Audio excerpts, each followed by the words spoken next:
अघोरा न परो मंत्रो नास्ति तत्त्वां गुरोः परम। आज की अघोर कथा गुरु की महिमा का वर्णन करते हुए सरकार अवधूत भगवान राम कहते हैं, गुरु देह नहीं है, प्राण है। इस प्राणमय गुरु को शरीर धारण करने की स्थिति में भिन्न भिन्न काल में, भिन्न भिन्न अवस्थाओं में, भिन्न भिन्न कार्यों का संपादन करते हुए देखा गया है। तुम्हें जिन जिन कार्यों की सिद्धि करनी है, भिन्न भिन्न अवस्थाओं और काल में अपने गुरु द्वारा उन कार्यों के संपादन के समय की उनकी मुद्रा और स्थिति पर ध्यान देना चाहिए, उन्हें स्मरण करना चाहिए। अपने प्राण से उनके समक्ष प्रणिपात करो। अपने गुरु का सानिध्य ही एकमात्र ऐसा शरण स्थल है जो हंसी खुशी के साथ हमें क्लेशों, वेदनाओं और दुखों से प्राण दिला सकता है। काया का कलेवर हर क्षण बचपन से किशोरावस्था से जवानी और जवानी से वृद्धावस्था में बदलता रहता है और बदलता रहेगा। प्राणमय गुरु की कृपा ही ऐसी वेदनाएं नहीं होने देगा। प्राण के अंतिम क्षण तक प्राण के प्रति प्राणिपात में सदैव विरत रहना, क्योंकि नष्ट होगी तो यह नश्वर देह ही।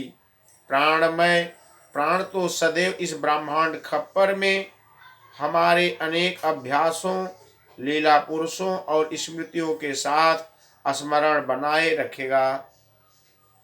यह विकट उपासना, श्मशान साधना उन्हीं व्यक्तियों द्वारा की जाती है जिन्होंने इंद्रियों का निग्रह कर चित्त को निर्वासनिक बना लिया है। वर्षों पूजन उपासना करते रहो, मनोवांछित फल नहीं हो पाता। सच्चे साधु ईश्वर द्वारा प्राण प्रतिष्ठित प्राणमयी प्राणी की उपासना करते हैं। गुरु के सानिध्य में रहकर जिन व्यक्तियों ने ज्ञानार्जन किया है और शुद्धाचरण का विकास किया है, उनके द्वारा प्राण प्रतिष्ठित मूर्तियों की उपासना आराधना ही फलवती होती है।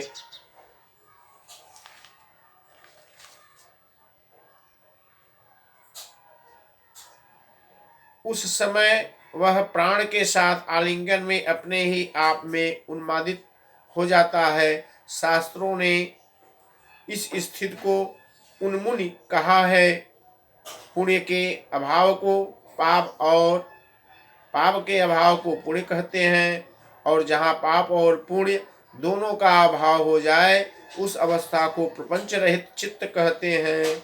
ऐसे ही चित्त में सम्यक चित्त का उदय होता है, उसे प्राणमय बोध भी कहते हैं। प्राण की साधना ही से तो चैतन्य का उदय होता है और शरीर ही तो प्राण का उद्गम स्थल है। प्राण की तन्मयता महान गौरव की उपलब्धि है। इस अवस्था को प्राप्त करने के बाद कब सुबह हुई, कब शाम हुई, कब रात हुई, क्या मिति है, क्या तिथि है, यह सब बिल्कुल ही नहीं भासता। उस स्थिति में पहुंचने पर रोमांच हो जाता है। स्थान में स्थित होकर जब कुंडलिनी अपनी पिछली पूंछ को मुख में पकड़ लेती है, तब उसे नेत्र से वर्तमान और भविष्य स्पष्टतः दिखाई पड़ने लगता है। प्राण के बगैर प्राणी जगत या जगत के नायक का बोध नहीं कर पाएगा। देह में प्रतिष्ठित प्राण के ही माध्यम से जगत या जगत के सृजनहार को जाना जाता है। ज्ञान इसकी अनुभूति संत ही करा सकते हैं। प्राण का सम्मान, प्राण की प्रतिष्ठा सज्ञात देवता की पूजा है।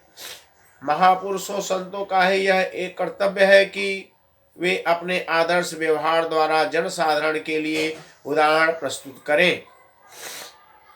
सही अर्थ में इससे बढ़कर कोई अन्य पूजा या कर्तव्य नहीं हो सकता।